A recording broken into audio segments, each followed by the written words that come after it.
Hey guys, what's up? I'm on Google Meet today, so I'm small in the corner. You're just gonna have to deal with it, okay?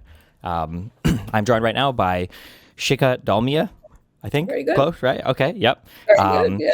she is a journalist and policy analyst focused on liberal democracy and authoritarian populism. I know that we spoke a little bit about me coming to LibCon a bit ago.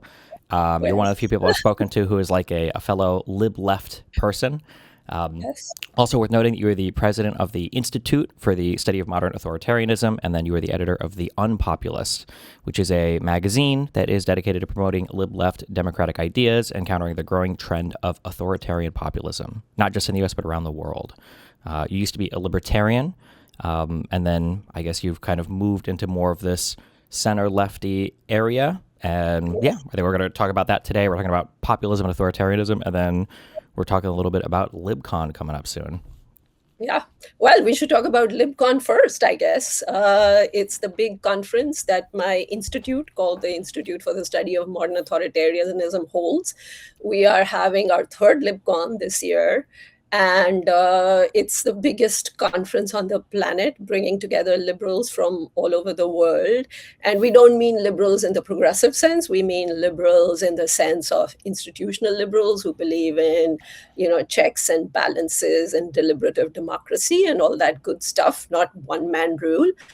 And this year, we are very, very excited to have you on a panel. We are announcing this. This is hot off the press news. Destiny, aka Stephen, are going to be on a panel about Gen Z and their attitudes towards liberalism. And Sarah Longwell of the Bulwark is going to be the host of this panel. And we have two other speakers, Rachel Janfauza and Gabe Fleischer. So your listeners are all welcome to come. It's in Washington, D.C., July 16th, 17th. And tickets sell out fast. So we've got a few more to go. If anybody wants to join, they should run to the site, conference site. And conferenceliberalism.org, I think, is the name of the site. But just Google it, you'll find it. Gotcha. And then also, apparently you can, I think if you go to discord.com/invite/digital ground game, I think they can direct you to tickets as well. I got the URL Good. correct that time. But yeah, so thanks a lot for chatting. Okay, so I have a few big questions, even just kind of based off your introduction. And I don't know how much the online space is different from the real life space, but you mentioned that you guys you represent like liberals and not progressives. You said liberals Yeah. and not progressives. How do you maintain a position where you are like center left, but not like super far left, but you're Right. actually center left and you're not just like a mask on conservative? I don't know if this happens as much in like real life spaces, but so many times people say like, "Oh, I'm like a liberal. I'm a classical liberal, a real liberal." That 99% of the time they're just being conservative when they say that, or Yeah. MAGA conservative. Yeah. Well, we are not. Mm-hmm. And I think if you follow the Unpopulist, which is our Substack newsletter, basically all our content is for free, but you can pay us if you, from the goodness of your heart.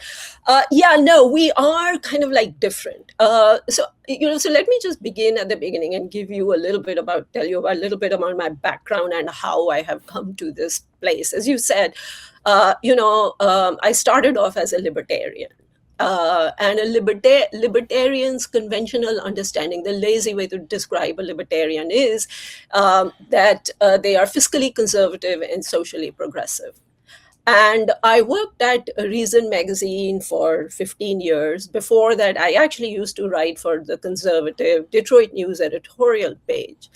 And I think now when I look, and so I'm very old, I'm 500 years old. I'm actually completely not your demographic. That should be clear to your listeners. I haven't played video games since Pac Man, which was 30 years ago. And this is the first time I'm being on a streamer show. And, I've been around longer than many of your listeners were embryos, I think. And so And I'm not actually, and I don't even approve of this whole universe of online conversations. And if I were their mothers, I would be telling them to go off and do their homework. So Okay. As the long as you other don't view is, attack, as long as you don't attack the video games, we're okay. I'm okay with no more online politics though, because holy Christ, yeah. But yeah, right. No, but I mean, the reason I really appreciate you is because if we are going to be in this online space, we need forces of good on it. So I'm very grateful for what you do.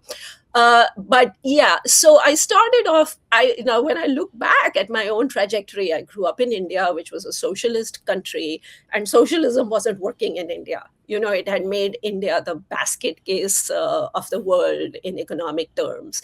Its rate of growth was like 2%. Economic growth was 2% till it liberalized its economy. So I was always kind of primed to be against socialism, but I was not conventional. I didn't believe in, traditions and traditional values and social conservatism. So libertarianism was a very comfortable space for me. And then Trump came along, and I realized that many of the libertarians who were supposed to be against authoritarianism, and they were supposed to be equally against the right and the left, or equally for the right and the left, turned out to be actually not like that. Libertarianism was supposed to be the philosophy that stood up to authoritarianism, but they were not all that perturbed by Trump. And that's when I kind of like quit the label, and I left and I started my own magazine and what have you. So in some senses, sort of occupying this progressive space was natural for me. I was always, something of a feminist. I've always been super pro-immigration, for gay rights, if you look at the issues down the road in, social terms, I was always for those. But because I haven't been a socialist, I guess I don't completely fall into the progressive space, which is captured by all kinds of very bad economic ideas, which very often converge with those ideas that we see coming out on the right now. So your listeners may not know this, but protectionism and tariffs used to be a lefty thing once upon a time. It was really only after Clinton, and even during Clinton, and I lived through the Clinton years, he's the one who liberalized trade for this country. He's the one who signed NAFTA with Mexico and Canada. He's the one who gave China, most favored nation status, and opened sort of like this globalization of the American economy, which at that time was extremely unpopular with the left. There was a huge movement against that on the left. There were protests on the street for all the reasons that the right is affirming right now. And so, but because I was never on economic grounds socialist or even close to one, I can easily stay away from that progressive space.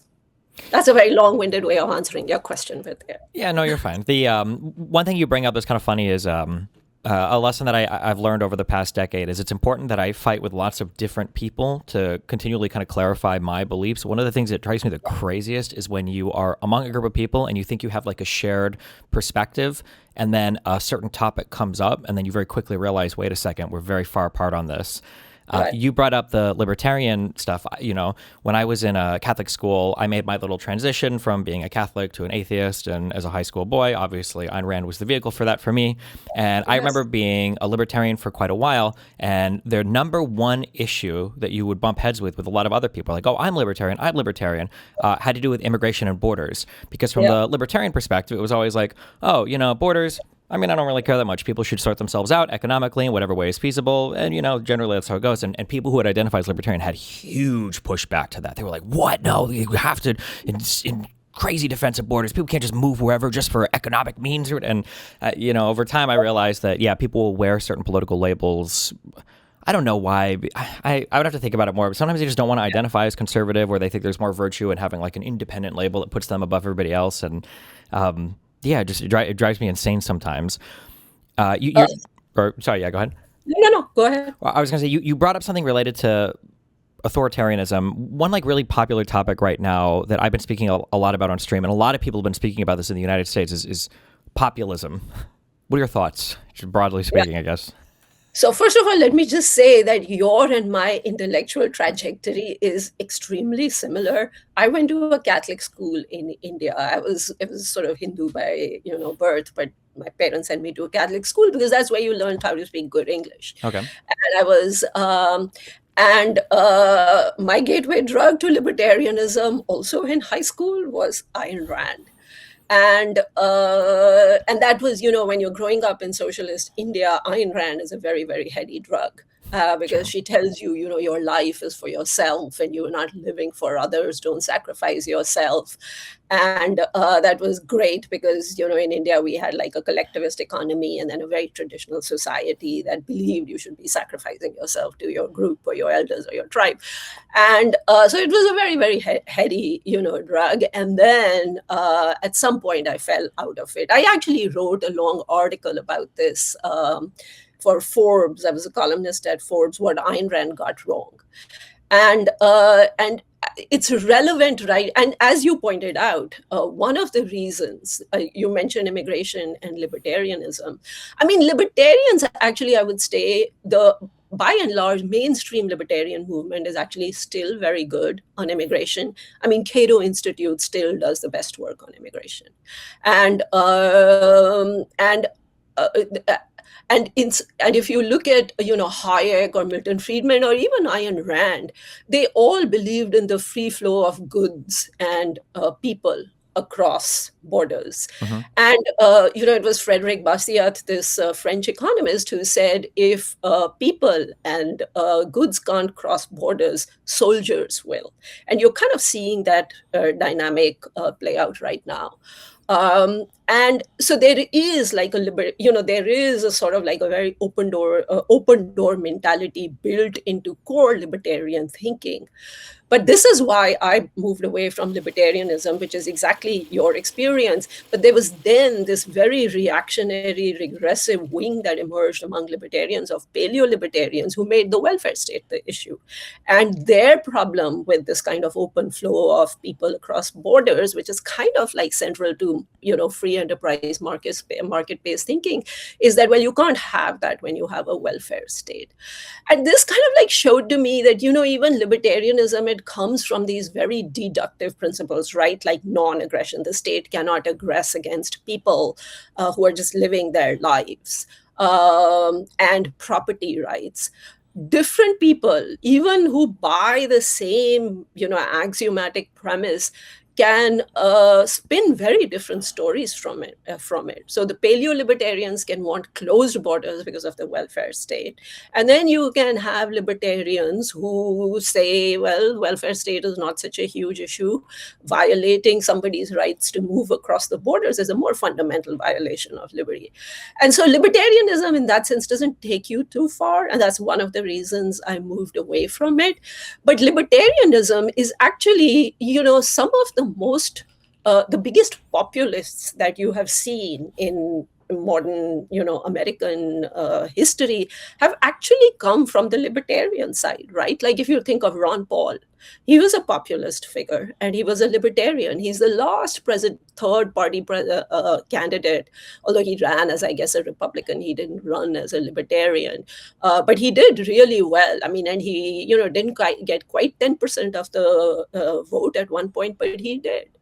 And and populism to me is in some ways the opposite of libertarianism, because populist to me is inherently authoritarian. And this might seem a little bit counterintuitive because, authoritarianism is like rule of the one and the populism is kind of rule of the people, but they are actually very closely aligned. And the reason they are aligned in that in a liberal democracy, you can't have all the people ruling all the time, right? It's like even in ancient city states, where that were democracies in Greece, they were very afraid of populist demagogues because you need somebody to represent the people. So you can either have a strongman represent the people, or you can, put the popular will through institutions of liberal democracy, parliaments and courts, and you can have a constitution that limits what a majoritarian democracy can do, because a majoritarian democracy can be extremely, extremely authoritarian. It can just choose to take away the rights of minorities by voting against them, right? And so for that reason, populism and authoritarianism are very closely tied, because if populism is the rule of the people unmediated by these structures that constrain, the vote, the majority, it very soon lapses into strongman politics. And you've seen that kind of happen in the United States, and populism and illiberalism, some form of illiberalism and authoritarianism always go hand in hand, and libertarians are actually not immune to this dynamic. Mm-hmm. For when you mentioned the Cato Institute, to clarify, there definitely are some libertarian institutions that still do good libertarian work. I just found that in my real life, anybody that identified as a libertarian, it's funny you bring up the Cato Institute, because anytime you want to argue immigration stuff, Yes. there are a few guys over there that do really, really, really great work. David Beer, Alex Naraste. Yes, 100%. Yeah. They do really great work on it. Everybody that I know in real life that call themselves a libertarian hates these people, because they're like, Really? these guys think they think that illegal immigrants are destroying the economy and blah blah blah. But so I do agree with you 100% that the actual libertarian think tanks and some of these guys still do really great work. But for whatever reason, I just, a lot of Republicans just started calling themselves libertarian. I think off of the Tea Party movement. So you get a lot of these people who are just Republican, conservative, post neocon types who call themselves libertarian. They're not at all. Right. Something you brought up that was really funny. Just very quickly. Yeah. Very often, I've met a lot of libertarians who call themselves libertarians because the Republican Party is not right-wing enough for Yeah. them. Yeah. So they are to the right of Republicans, and so they call themselves libertarians, because what else? Because there's no other terminology for them. They're not going to call themselves fascists or Nazis, which is sometimes what they are. Yeah. So they start calling themselves libertarians. That was the Tea Party. Yeah. Yeah, that's exactly the Tea. Well, Tea Party, here's the interesting thing. When the Tea Party first started, they were not as bad as they became once, especially after Trump came along and Sarah Palin came along. Believe it or not, I had spoken at Tea Party meetings where I spoke about open immigration and liberalizing our immigration policies. And the argument I used to make, which used to go down well once upon a time, now I'll probably get stoned if I make this argument in a right-wing space. But the argument I used to make was, you want the economy and you want businesses and families and individuals to be making the decisions about who should come into the country, right? Not central planners sitting in Washington, D.C. They cannot plan an entire labor market. Our market is too complex. You can't have, Washington bureaucrats sitting and thinking, what does Microsoft want versus what does an agricultural company want? So let sort of the market decide who comes in. And that argument used to play once upon a time. I don't think it would anymore. It was before Glenn Beck captured it. Yes. Yeah. I grew up a massive conservative. My mom is Cuban, so all the old conservative stuff. My mom loves Sarah Palin and everything. Yeah. Another thing you brought up that was very funny to me is you bring up this concept of libertarianism. People can have these axioms, but then where you go from there is very different. I learned this several years ago, and I say this a lot. I remind people a lot when I debate. I really don't care what a person's principles are. We have to give some examples, because people will give you similar axioms, and then they'll just on a completely different level. A person could say, I think in the United States of America, everybody needs to be free to have families and then raise their kids and then empower those children to be the most productive units possible. Therefore, and then one person will say, that's why we need absolutely no taxes and families need to be free to do whatever with no government restrictions. And then the other person will say, this is why we need to massively increase taxes and make childcare free and then give them a free education. Not to say one is right or wrong, but just people can come from a similar principled place, but then on the pathway to actually having applied, positions, they end up in totally different areas. So somebody just giving me I'm ABC political label or I have ABC philosophy. It's okay, tell me what you actually want to do, because because these can mean totally different things. Right. And then And go ahead. yeah, and you see it being you see it played out in a whole lot of issues. I mean, immigration is one of them. The welfare state is another one. How big a welfare state, whether you may believe in families. That doesn't mean it's going to tell you anything about your position on the welfare state, right? Mm-hmm. You may believe in families, and you may think that a welfare state is destructive for families, and you may believe in families and say the welfare state is good for families, right? You can have that, so those can be different positions, even though your end goal is the same. That's actually different from what I'm talking about, which is that you actually believe at some level in the same first principles, not the same necessarily like goals, Mm-hmm. not the same end point for society, but in some ways the same beginning point for society. So we freedom can be a first principle, but what you do with freedom can be entirely different things. So freedom in this country has been used to abolish slavery, and freedom has been used in this country to actually justify slavery. I mean, it's kind of like that kind of wild divergence that you see in the name of the same principle is difficult to sort out. And I agree with you. You actually have to ask them about their positions on specific issues, not just name what they stand for, because Yeah. that won't tell you anything. One of the big on this topic, maybe I expressed it poorly with the last example, but like a really big point that comes up a lot, there's a lot of disagreement over, has to do with the concept of like freedom of speech. And it's very, very, very difficult to talk about. The example I always use is that, like, if you have the principle of like freedom of speech is like essential for a functioning democracy. If you like, everybody should be free to voice their opinion on things. If you have a room with 10 people who are screaming at the top of their lungs, in some ways, maybe this is like the ultimate expression of that principle of freedom of speech. And then in another room, you might have 9 people, and then one guy has a gun, and he says, "You're going to speak one at a time." That room seems like less free and more authoritarian and less freedom of speechy. But at the end of the day, I mean, that room might actually have better freedom of speech than the one where it's just 10 people screaming at each other all day. And it's very hard to get people to kind of understand sometimes that, like, we have these like foundational principles, and then I'm going to loop this back into this kind of like populist stuff. You have these foundational principles, but we really have to think sometimes, I think, about what those are in service to, and not just like look at them as like a thing on their own, because it's so, I feel like it's very naive, or it's very childlike, or it's very just kind of like silly sometimes to be like, oh, well, I believe in this particular freedom, and that's why there can be absolutely no restrictions, or that's why this has to be it has to work this way in every single way, size, shape, or form, even though it's like completely destructive or antithetical to that foundational thing, completely. And I feel like the populist stuff that we're getting to is expressing a lot of that. So you mentioned this thing that like populism kind of lends itself to authoritarianism.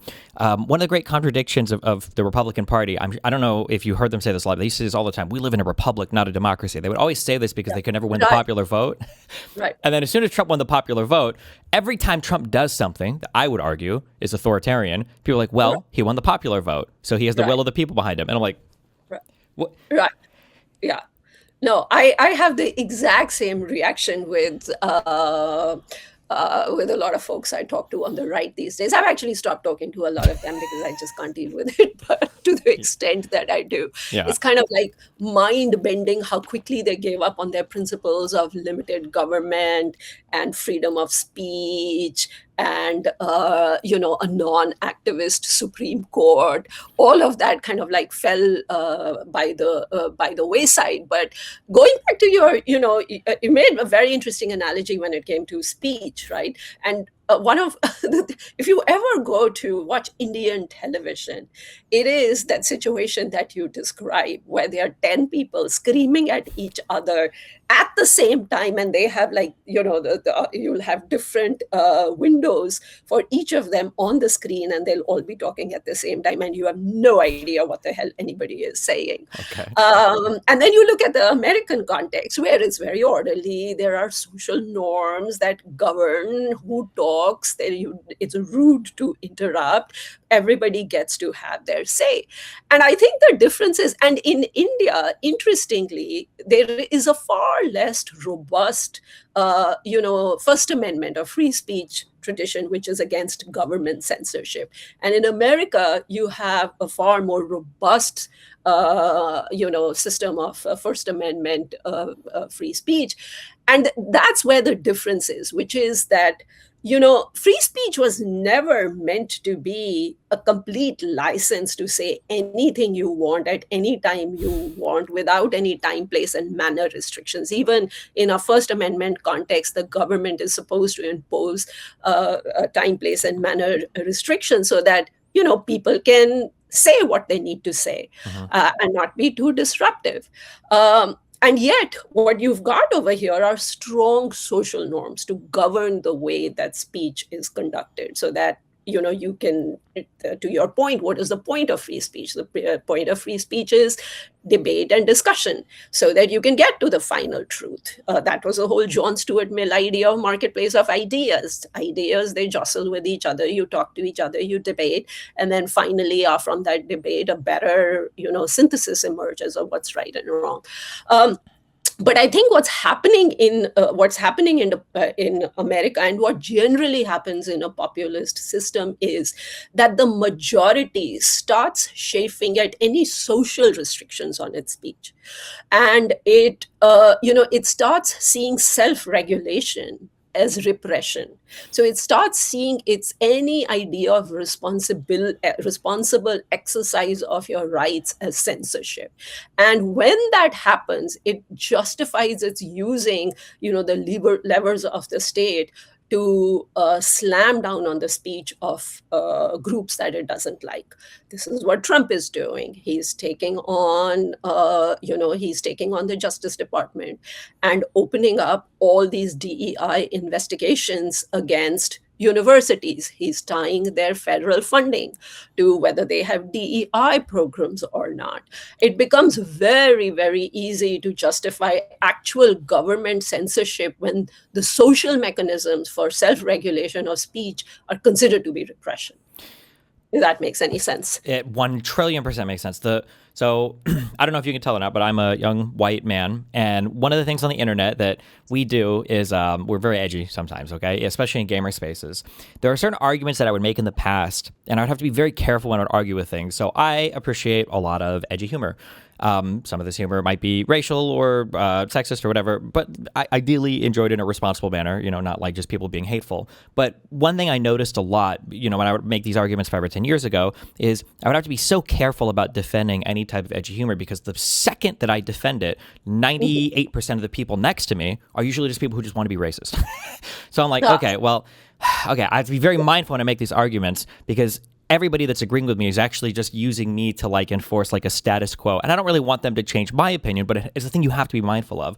And to your point on the freedom of speech thing, the lack of social regulation and the conflation of that with the First Amendment, where, so if people are going to be spamming or saying these things on this platform, that, maybe you shouldn't be on this platform, and people are like, what about the First Amendment? And it's like, the government is not censoring you. What are you talking about?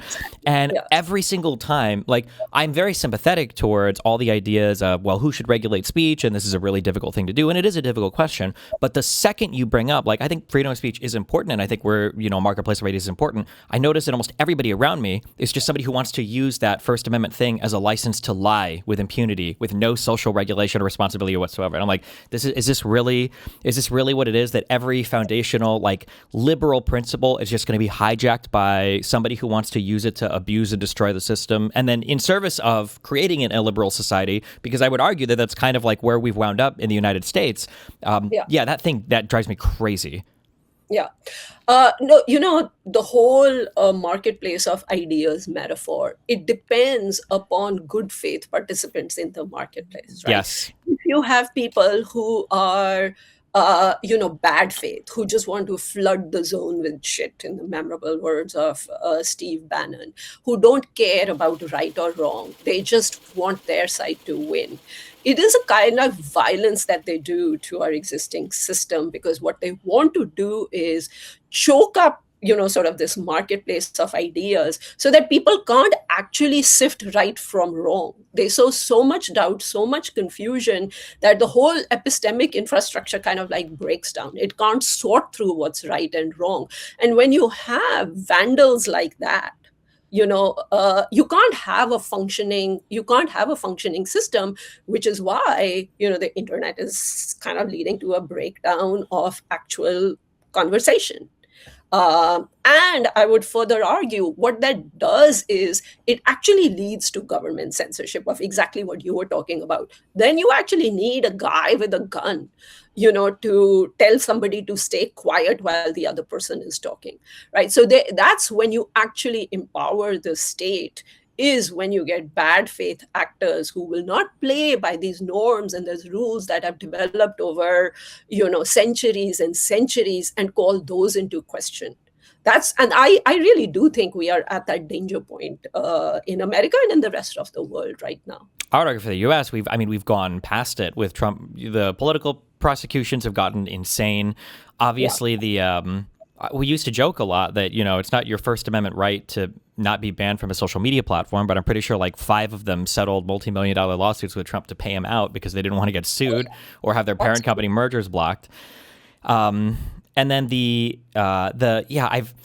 oh my God, you have no idea how much hatred exists to me. There's so many times I hear on these stupid podcasts where people say these things where it's like, well, if you think that my idea is bad, then, you should be able to platform a better idea. And it's like, okay, I agree with you, but like, you're just lying about everything. You're not even trying to be even remotely factually correct. And the reality is, in some ways, I don't know if you know what a metronome is to keep time with like music or whatever. I oscillate like a metronome at 5,000 BPM back and forth on these ideas of like the average person is an idiot or the average person is actually quite smart. And I really do think the average person is like has a high capacity for information, but our information landscape is just atrocious. I argue with people about stuff related to COVID or whatever else, and they have the names of like all these medications in mind, and none of them work, and it's all incorrect, but like they know the stuff, but I wouldn't expect an average person to be able to sift through 5 million hours a day of podcasts and misinformation and everything else. And it's like, where is the social responsibility to be correct on anything? And as soon as like bad stuff starts to happen as a result, I hate this. All these influencers, all these people who are getting paid millions of dollars will come out and say, well, it's not my fault they did that. I'm just a guy talking on the microphone. Everybody makes their own choices. Like, who am I to say if somebody in my audience does something stupid or crazy based on something I said? They're an adult. Let them choose. And it's like, what are you getting paid the big bucks for then? Why you advertise things if nobody chooses stuff based on your words? Like, what the hell? Right. Yeah. Right. No, I think it's a huge problem. And it's a problem because again, you come back to the whole populist thing, right? There's a populist revolt against existing gatekeepers who are considered to be the corrupt establishment, right? And so once those gatekeepers have been so discredited, sometimes, with good reason, but in my view, most of the time with not good reasons. Institutions are always, always imperfect. There are always flaws in them. But I think what's happened in our current discourse environment is that the flaws have been amplified, not to fix these systems, but to tear down these institutions. And there are many different reasons. There's a whole sort of, there are many factions in the neo-right, and each one of them is doing this for their own separate reasons.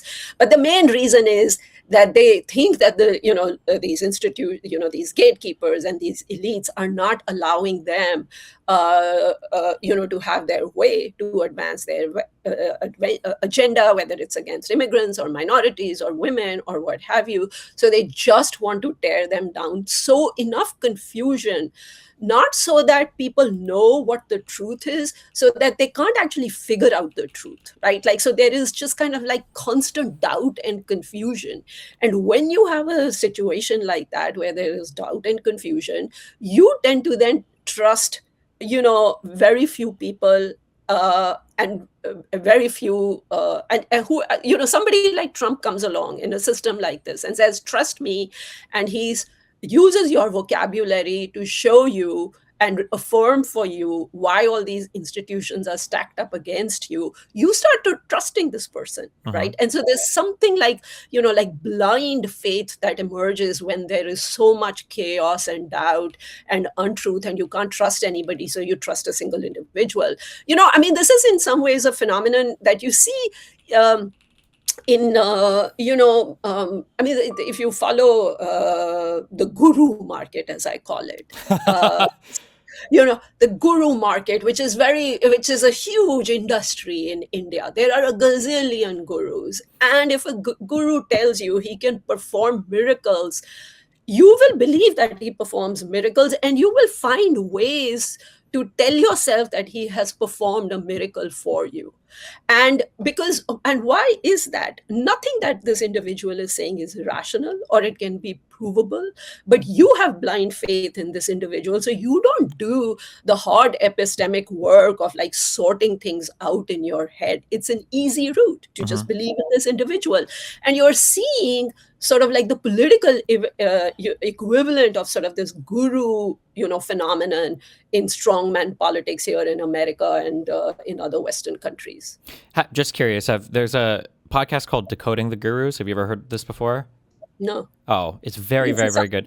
They basically they go through a lot of I don't know how much you've dug into like the red pill manosphere space, but that space spawned a ton of like guru type figures, and they just do a lot of like breakdown or analysis. And the two guys that host that show are pretty solidly lib left people as well, which I super appreciate. So What is it called again? Decoding the Guru? yeah, basically they'll just like they'll go through and they'll spend like 3 or 4 hours like tackling, like a really popular figure, and then kind of like all the weird medical misinformation or whatever kind of misinformation they do. Yeah, that sounds great. One of the things that you brought up related to like destroying trust in institutions is, and I try to stress this to people, if you spend your whole life like trying to build up credibility or scientific knowledge, and then you've got another person who wants to like attack that knowledge, we call it institutional knowledge, scientific knowledge, whatever.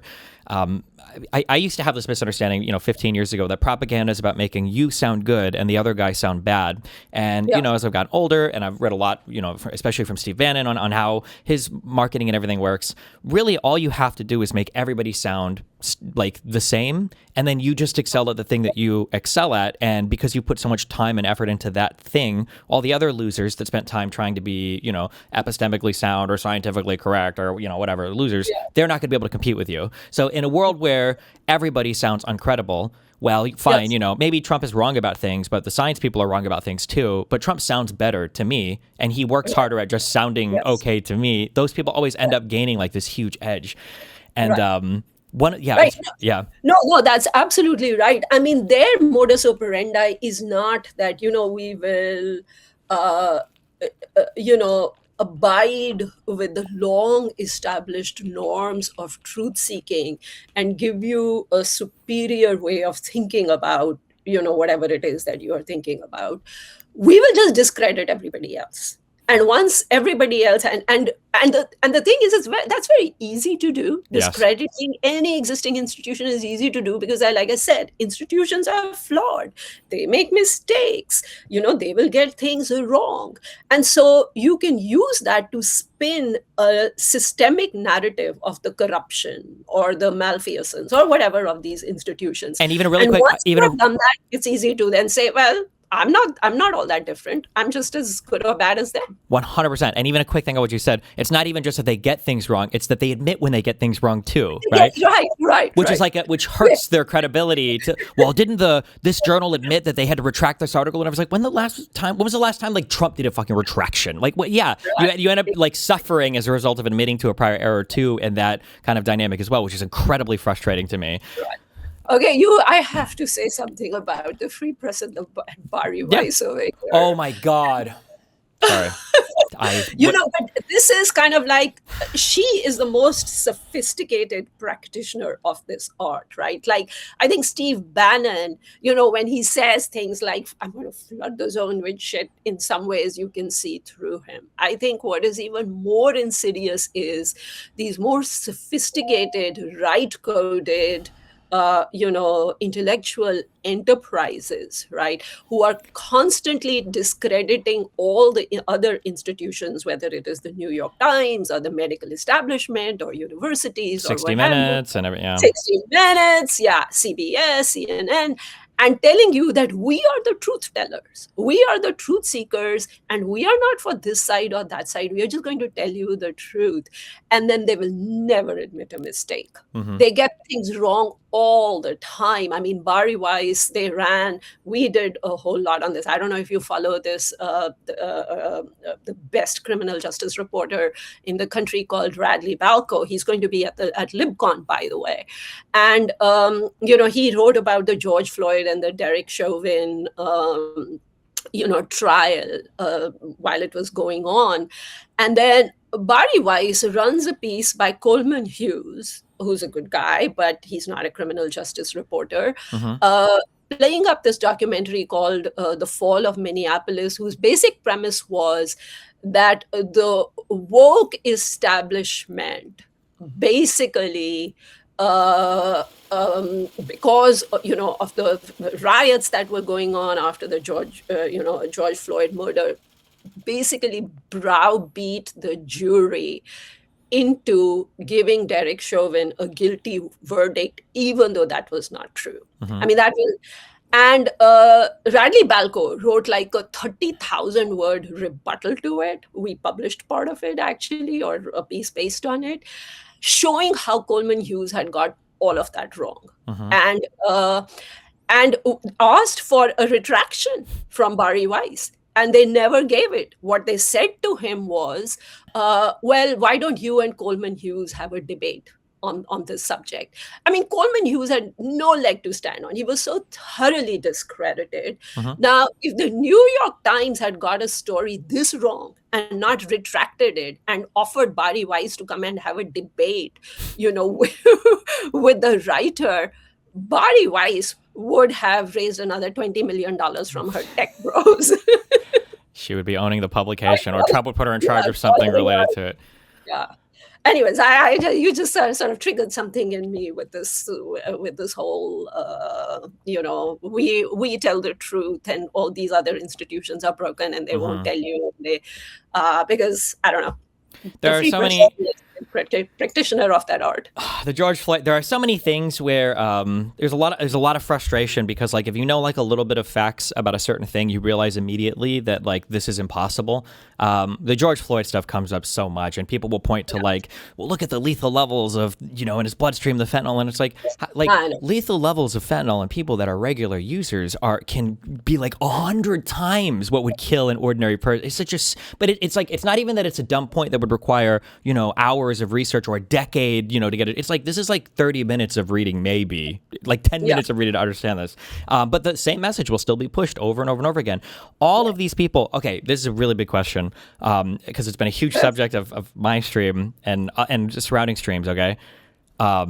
People are in the government now, not just cabinet level officials, but federal government people or federal judges now who will not acknowledge that Trump lost the 2020 election. This is like a virtue signal test now for some of these guys. And the answer that they give, this pre-programmed answer of like, Biden was certified the winner of the 2020 presidential election. What is the path? Assume we win, assume the Democrats have a big win this year for the midterms, and then assume the Democrats win in 2028. What do you think are the steps that Democrats need to take to ensure that we don't come right back here, or worse, the next set of elections? What do you think? What do you think that has to look like? Yeah, I'll leave that open-ended. You mean like in terms of election reform and in maintaining the integrity of the elections, or in terms of like what has? I don't want to load this too much. What has to happen for Republicans to understand that they can't act this way with impunity? So like what? So a joking suggestion that I would never ever encourage, like bulldozers should be dropped on the Twitter warehouses, and that whole platform should be destroyed, just as a message that like this we're not doing this. This is crazy. But it's Yeah. some form of like. So some people there's this back and forth of like when the next person comes in, okay, like Right. Ford pardoned Nixon, we just need to move on, and we need to say, Yeah. well, people made a mistake. Okay, Let's, so now you are getting into my area. Yeah, And okay. this is kind of like what this whole conference this time is about. The conference, LibCon, the agenda this time is the reconstruction. And the basic premise is that Trump has vandalized every aspect of our constitutional operating system, right? Like whether it is checks on executive power, whether it is Congress rubber stamping whatever he does, whether it's the courts going along, whether it is playing, completely decimating federalism and sending the National Guard from Texas to occupy Illinois. I mean, like every aspect of shielding our system. ICE officers who murdered American Shielding ICE citizens and officers, shipping them away, yeah. abducting foreign leaders from other Abducting countries. foreign leaders, extrajudicial killings, launching wars without authorization. The list goes on and on and on, right? And election steal is one part of that. Discrediting and delegitimizing our elections is one part of that, right? So we need to have like a much bigger reconstruction agenda. How are we going to rebuild these institutions that have been so delegitimized and vandalized by Trump? Even in the reconstruction, we are using the reconstruction analogy advisedly. What happened during the reconstruction? There was one side that completely declared, that the Constitution was illegitimate and was not going to live by it. It thought bondage was freedom, and wanted to keep hundreds of thousands of blacks in servitude, and it declared war on the system and delegitimize the system. In this case, the person who is actually meant to safeguard the system has declared war on the system, right? So this is very serious stuff. So what we are going to have to do is there's going to need to be accountability. There is going to, not just this whole election steal stuff, but this slush fund that Trump wanted to create for himself, and then pay off January 6th insurrectionists who actually attacked police officers, right? Or, shielding himself from not paying taxes and have anybody investigate him. All of that, there needs to be accountability to the rule of law for all of this. But the problem with that is that the minute you start enforcing accountability, you are going to be accused of weaponizing these institutions and these systems against your opponents. So it is an extremely, extremely, tricky issue. And I think, we don't give advice to Democrats, and we are not favoring one party or another. We are a 501c3. But what we need to do is some political candidate to make this authoritarianism and the decimation of institutions a campaign issue, and run on it, so that then there is a mandate to do some of this rule of accountability stuff once they are in office. Without that, unless you create sort of like a political will and political awareness and bring a good part of the American public around this agenda, it is going to be really, really hard. One of my fears is that a reconstruction agenda of the kind that we want faces two vulnerabilities. One is this, that anytime you want accountability, they are going to accuse you of weaponizing the system, just like the predecessor Trump has done. The other is that Democrats or whoever is in power will want to use these state tools to advance their own agenda. There's going to be this temptation to use these levers, right? And so we need some candidate who can navigate both these temptations and agree to limit their own power, right? And say, I am going to rebuild, I am not going to abuse executive orders, I'm going to use them sparingly, I'm going to listen to Congress. Congress will get its rightful powers back. He or she will sign, legislation limiting his war powers, limiting his emergency powers, limiting all those powers. And then he or she will have the credibility to do the kind of accountability against the previous regime. But if we don't get that conversation going in the next year, 2 years, I think you are either going to get like a slow erosion of our institutions where all of this is going to be just normalized, nobody's going to care about it, or you are going to get worse offenders in future. There's an analogy I always use for people in like toxic relationships or people with children that misbehave all the time is, people will say, I don't understand why, my kid does this or why my partner does this. Yeah. And it's like, well, what's the issue? And it's like, well, they're toxic, they're manipulative, they say this thing and they do this and they know it makes me feel horrible. And it's like, well, what do you do in response? And it's like, I don't know how to deal with it. Like I always break down, I end up giving in, and it's hard to communicate to a person. It's like, okay, well, if your response is to always give in when the other person is acting this way, then the other person is acting very rational. Like they should continue to do the toxic behavior because they always get what they want in the end. And it's been so hard to convince people that like, if you are a conservative right now, from a purely strategic level, now from like a political, ideological, from a moral, ethical level, I'm heavily critical. From a purely strategic level, though, Republicans are acting exactly the way that they should. And sometimes it's hard to make people understand you have to do something so that their behavior is irrational, so that they know that if they do a thing, there will be heavy repercussions for it. And one of the things that's so frustrating to me that you mentioned about like having to run a candidate that pushes on these positions, sometimes when I look at Democrats, it feels like there's like this circle where this is like where all the people's opinions live in the United States, and Democrats try to find, okay, like what is like the farthest position, and then we're gonna try to like we're gonna advocate for this, and that's what we're gonna do.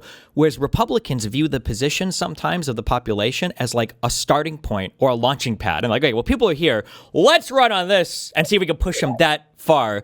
And they won't go overturn window. Absolutely. And they'll go so far. I remember this guy made this comment on my subreddit like 2 years ago, and it's lived in my mind so much. I don't remember. It was a video of some streamer who was going over making fun of ICE detaining people or throwing people out of the country or something. And I think the guy made a comment. He was like, they'll cheer for the gallows or something. They'll cheer for gallows. And I just remember seeing that. And like as time has gone on, there's like no limiting principle ever. Seeing the president of the United States, the tweet about how we used to have this joke when I was a streamer. It's like, I really want to kill you in Minecraft. We would put in Minecraft at the end of things. And so it's just a joke, To see Trump say, like, these people should be executed, the 6 members of Congress. And then he was like, well, when he said executed, he means like after like a lawful trial and a jury and everything. And I'm like, are we really at that point where nothing that Trump says, I've got people who these guys were some of the biggest neocons in the world 10 years ago who are now saying that the upcoming Iran deal, maybe it's not that bad. I saw Jack Posobiec saying, well, this is actually really good. Benny Johnson, it's like, well, it's actually a really good deal. And it's like, are we serious right now? All that to say, I agree. Yeah, I wish that somebody in the Democratic Party has to find the appetite to do this accountability thing. It doesn't exist right now in the Democratic voter base. But if somebody were to go out there and like campaign on it, I think you could create the desire for it. I mean, do you think it doesn't exist in the Democratic base? Because I feel one of the reason Democrats are so underwater in their polling, I mean, they should be doing much better, is because there are 2 schools of thought in Democrats. One is that Democrats have moved too far away from the median voter, right? Mm-hmm. Because they're too woke, they're too left, they're too this, they're too that. And so they need to, be more anti-immigration, they need to be more for enforcement, they need to be more anti-woke, and they need to have a sister soldier moment like Bill Clinton did, and move to the middle. That's one theory of why they are underwater. My theory is actually a different one. I think people are so horrified with what Trump is doing. And, they can see the abject corruption in this administration. I mean, Trump's family has, pocketed $4 billion in the first 2 years, less than 2 years of his presidency. And they want actual accountability. And they are not seeing any Democrat who's actually rising to the occasion. So they are upset. Like, what the hell are you guys doing? You are just asleep at the wheel. And I think that is a huge part of why Democrats are not performing, better in the polls right now. So I think if you got like a forceful candidate, and by the way, I can dream, but at some point it could even emerge from the Republican Party.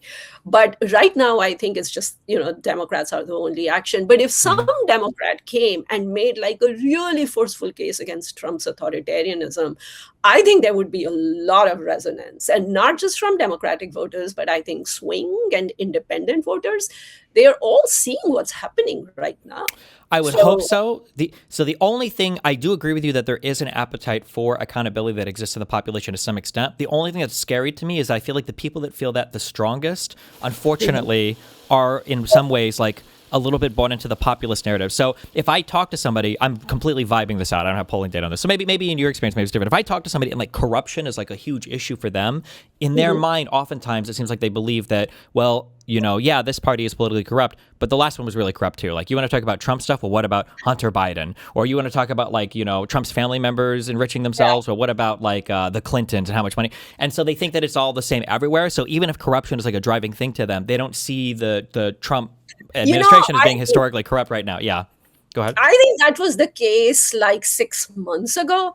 I really feel the needle has moved on that. I mean, at least, this is completely impressionistic, and I may be completely wrong because I don't think this has been polled or anything. But, just like on our own unpopulist site, I mean, we do something called this executive watch, which is a tracker of all the abuses in different categories that are coming out of this administration. So, there is political corruption, there is political retribution, there is policy illegality, and two other categories I don't remember. And every time we run this roundup, there used to be initially when we started doing it immediately after Trump came into office, there would be these kinds of people who would show up, well, what about Hunter Biden? And what about his laptop? And what about this? And what about that? We are just seeing less and less of that. Yeah. Because the evidence has mounted so much. And I think that's where this whole online ecosystem, like what you guys are doing, you've got to also flood the zone, right? Like with this information. And this is not anything bad. This is nothing nefarious. This is the God's honest truth that, this president is corrupt and vindictive and, decimating all our institutions. And I think it's making a difference. I think the public, opinion has shifted. And I think the Iran war, where he has been caught in this lie so many times, right? Like, oh yeah, we are going to have a ceasefire and we are going to decimate. I mean, I think all of that is finally adding up. I don't know, maybe I'm being too optimistic, but I think that fever has broken a little bit. Okay, I hope so. Man, I hope so. There's one of the concerns that I've had when we talk about where the electoral where the electorate is at, is this idea of sometimes I'm worried that stuff has been so normalized that like in the last election, if Kamala Harris would have won all 6 or 7 swing states, I still would have considered that like an indictment on American democracy, because in my mind, like the January 6th guy should be losing 49, 50 states. Yeah. So sometimes I worry it's like if the next, if we win the next election and it's like 55% of the popular vote and it's like Trump Jr. is running or Rubio is running, I'm like, guys, there's got to be some way back from where we're at now, because this is just, it's crazy. And it's just thing after thing. Let me ask you a question. Yeah. Let me ask you a question. If it is Don Jr. versus Hunter Biden, who are you voting for? I'm going to Cuba and getting all my illegal immigrant family members, and we're voting for Hunter Biden like 30 times. It's not even close. Tim Pool made more illegal Russian money than Hunter Biden made the entirety of his Burisma tenure. That's not true, but okay. It was like $5 million. This is a terrible thought experiment. I take it back. Please delete it. Yeah, it's just we're coming up to an hour. For people that want to buy tickets for LibCon, or for if you want to promote a social media or anything, where can people find you? Yeah, let us. So where can they find me? They can find me on, I'm on Blue Sky, I'm on X, although I don't use X as much anymore. And but they should all subscribe to the unpopulist.net, because that's where we are doing all kinds of day-to-day awesome work. And let me just say, LibCon, the tickets are going fast. We have already sold out on the VIP tickets, which was amazing because they were $850 and people were still buying them as hotcakes. We do still have day passes left, so but not a whole lot. So they should really run and buy their ticket today. Cool. Awesome. Thank you so much. Thanks a lot. Yeah, they linked the Unpopulist, your X, and your Substack in chat. And thank you a ton. And see you soon. Yeah, I'll see you in DC, I think, right? Yeah, DC, less than a month now. Awesome. Cool. Okay. Thanks a lot for having me. Yeah. Thanks for This joining. was fun. Bye.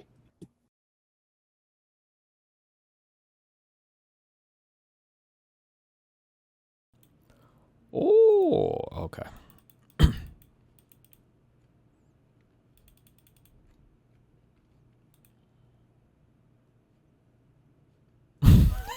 Sorry, what is this?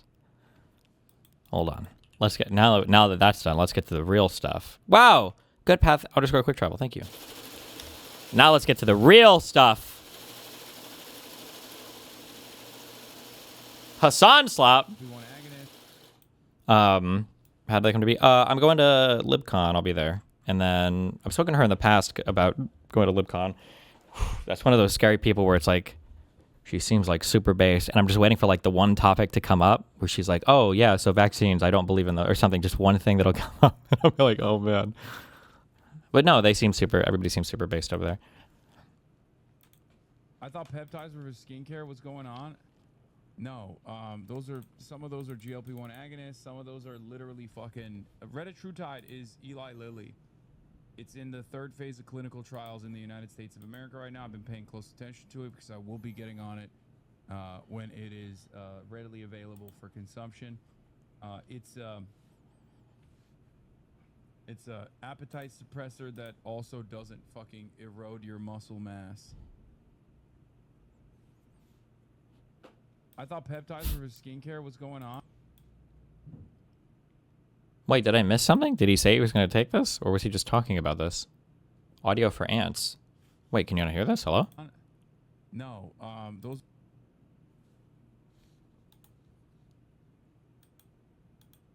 Oh, interesting. I see. Never mind. Hold on. Sorry. Some of those are GLP-1 agonists. Some of those are literally... I thought peptides versus skincare was going on. No, some of those are GLP-1 agonists. Some of those are literally fucking. Retatrutide is Eli Lilly. It's in the 3rd phase of clinical trials in the United States of America right now. I've been paying close attention to it because I will be getting on it when it is readily available for consumption. I will be getting on it. It's a appetite suppressor that also doesn't fucking erode your muscle mass.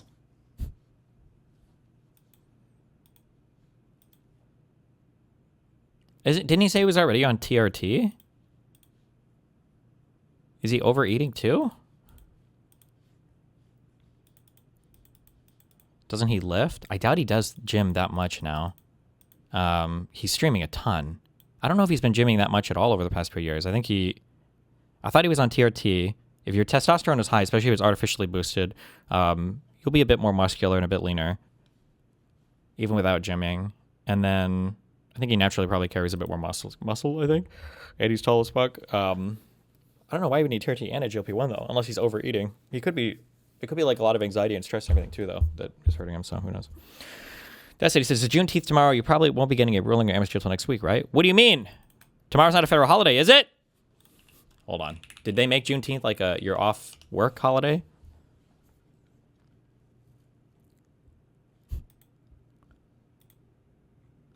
No! Oh, wait. Do you think he's just getting on this because I called him fat? And now he's... I'm just kidding.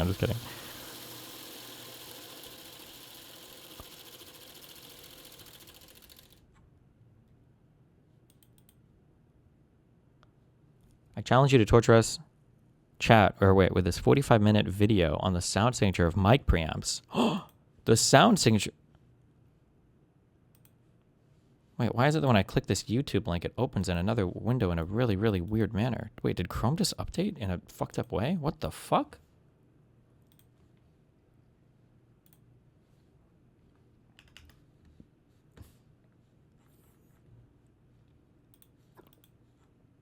Wait, I relaunched it over here.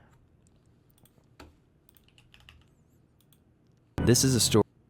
What is this? What is this Chrome window? I can't even... Open in Chrome. Is this not Chrome? Hold on, do I have like a YouTube app installed on my computer somehow? Where the fuck did this come from? Ugh. Add removed programs. YouTube. No, thank you. Where the fuck did that come from?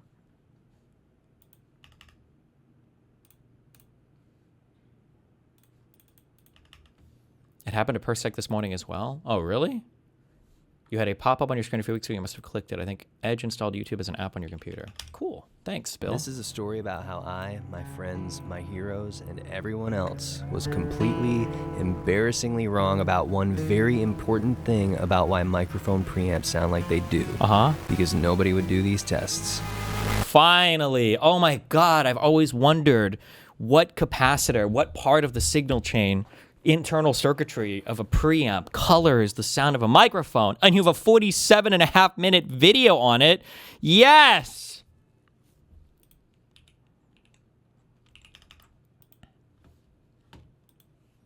Okay, what's the point of wearing a suit if you're going to make Destiny jokes? What's going on here? Is the sound on steroids? If a man is on camera today on the internet, 85% of the time the answer is going to be yes, okay? Almost everybody's on TRT. That shit is free as fuck and easy as fuck to get. With the lives and livelihoods of Palestinians. That, to me, didn't bro shock his dog? I shocked your mother's pussy last night with my penis. She was like, oh my That's God, terrible. I can't believe it. Me? I'm not. Listen, if I got on TRT, I'd start fucking all your moms, okay? We would be completely over on this stream. It would be motherfucking 24/7. I've never come so hard in my life. That's rape culture right there, by the way, what he just said. Yeah. She's breaking up with your dad now. You're getting a divorce. I'm your father now. I'll fuck your dad too. Anyway. Shouldn't say shit like that, bro. It makes big motherfuckers like me and other giga chatters have to justify our natty gains. You should deliberately undertrain your traps, okay? Make sure you're using all of the clear skin cleansers you can, okay? You got to do everything you possibly can. Make sure you're always calm and zen, okay? Make sure you're low body fat, nothing on your midsection, all right? You always got to beat the roid accusations, all right? The music industry. Or just start roiding up.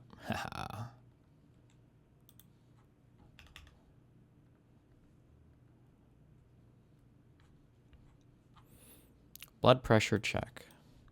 Balance it with Mr. Bill O'Reilly. 17 minutes. Okay, I need to prepare. Hold on for this next interview thing. 1 sec. Ooh, I don't even know what is happening here. Hold on.